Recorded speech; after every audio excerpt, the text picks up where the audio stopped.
Hello, this is a random tech review here. Today we'll be having a first review on the graphics standpoint of the iPad 4th generation. So I've had this device for about 2 weeks now, and I'm going to give you an overview how this device fares, largely on the graphics standpoint. And let's start with the quite a heavy, intensive one, which is Clash of Clans. So it's based on an RPG on an iOS only devices, and I've been playing this a lot through these 2 weeks. So as you can see, that's the only application that was switched on during that time when I was filming it. So as you can see, that was when I was starting off. Um, if you can see the army camps and stuff like that, you can see there are quite a lot of things moving at the same time, and I'm panning around with no problem, no lag at all. The only lag I've ever received from this game was when I was downloading another thing from the App Store and updating, so it had a bit of lag there, but it was only for like a few seconds, and I've never seen it ever again. So as you can see, I can keep clicking, I can spam the whole thing, and it wouldn't really lag anyway. The A6X chip does deal with these graphics quite well, and as you can see, I switch to shops, resources, and stuff like that, changing, going in and out of applications and stuff like that, and it's fine. Doesn't seem any lag at all. The global chat, now that can get a bit laggy sometimes, but that's probably the game itself, not the actual hardware and the iPad that's causing it. So that's only when there's loads of people spamming when they're chatting. So as you can see,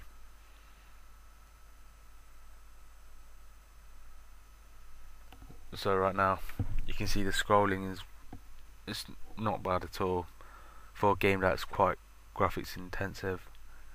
So yeah, that's a bit of a summary of Clash of Clans, and if you do join, please leave a comment and I'll add.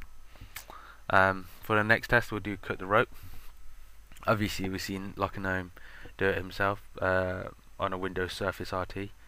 So I've got Clash of Clans there, so I'll video this straight after. And Cut the Rope it's okay. It's a bit intensive itself, but can't really. It's a very simplistic game, but the layout of it sometimes can be quite difficult for some devices. But as you can see, it fares quite well. No drop frame rates, especially for this 4th generation iPad. So you can see there's no drop frame rates at all. It works really smooth. Though I don't know whether this loading screen thing, when it goes down and cuts the tape thing, it always seems laggy on all devices. I don't know why. They should make that more smoothly. Obviously, I'm not very good at this game, so I'll try to give you a quick demo. That's Cut the Rope, and let's look at CSR Racing now. This one is a very intense graphics wise. It's very intensive, and you can see from the HD cars and stuff like that. So I did play this not as much as I would have liked to, but I did play it nonetheless. So that's an Audi A1 right there. You can see it is very, very high definition, especially when you've got a Retina display. It looks really good. That's what Cut the Rope and Clash of Clans. So in the background, that is. That's with them in the background. I mean, there's panning stuff around the car. It's fairly decent. It's not bad at all. I think other tablets would struggle with this. The A6X chip do come in play graphics wise. So if you have a look at when I'm having a match with a crew member, it's a challenge with Frank. So this is basically a drag racing game, and obviously filming with one hand and pressing with the other I'm not going to be good anyway. So you can see from the get-go, it's very smooth. The whole shifting experience, the whole movement of the whole cars and simulations, it's very smooth. You can see it's HD all the way. No drop frame rates at all.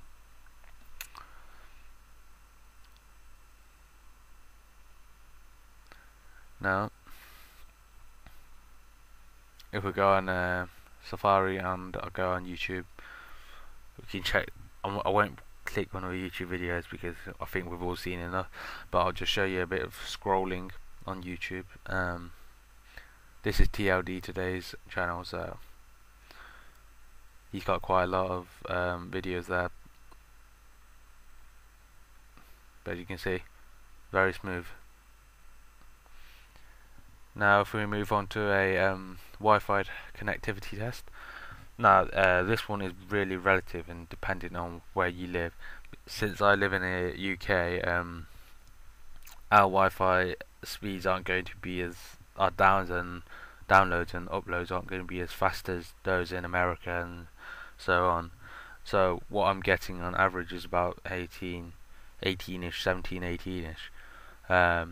On good days it can get to 20, but bear in mind that I do have 166 ping, and the uploads would be around about 0.8-ish to 1 megabits per second, so not very high, but it will suffice in the UK. So as you can see, my average there was from 11 test, 17.5 megabits up and 0.96 down. I mean the other way around, sorry.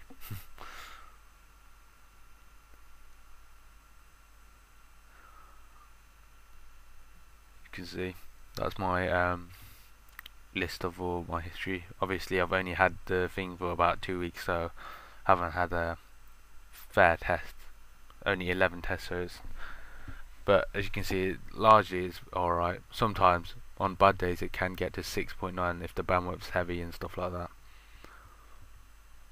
So now if we're moving on, this is a performance test. I think you can type it in on an App Store, performance test, and it will show on the App Store. You can download it for free. It basically tests all the CPU, disk, memories, basically like Geekbench, but a free version, so you can go and download it if you want. And yeah, it tests out the CPU power, the storage, write and read speeds in the disk space, memory, and all mass vectors and stuff like that, and calculates how much. So without further ado, I'll just let it continue with some music in the background, and I'll see you all next time. See you later. Bye.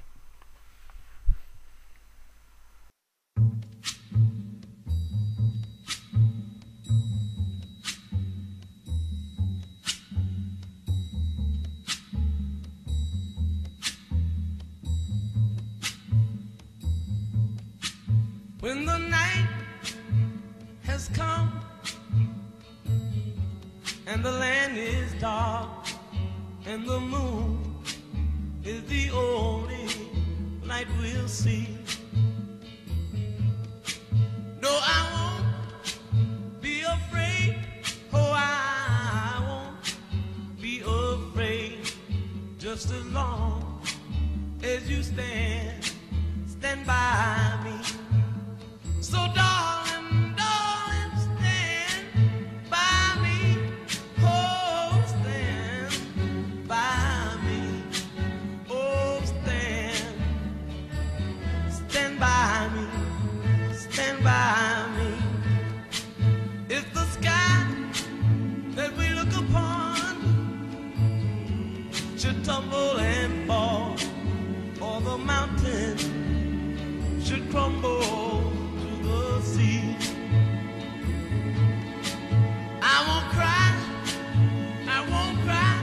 no, I won't shed a tear, just as long as you stand by me.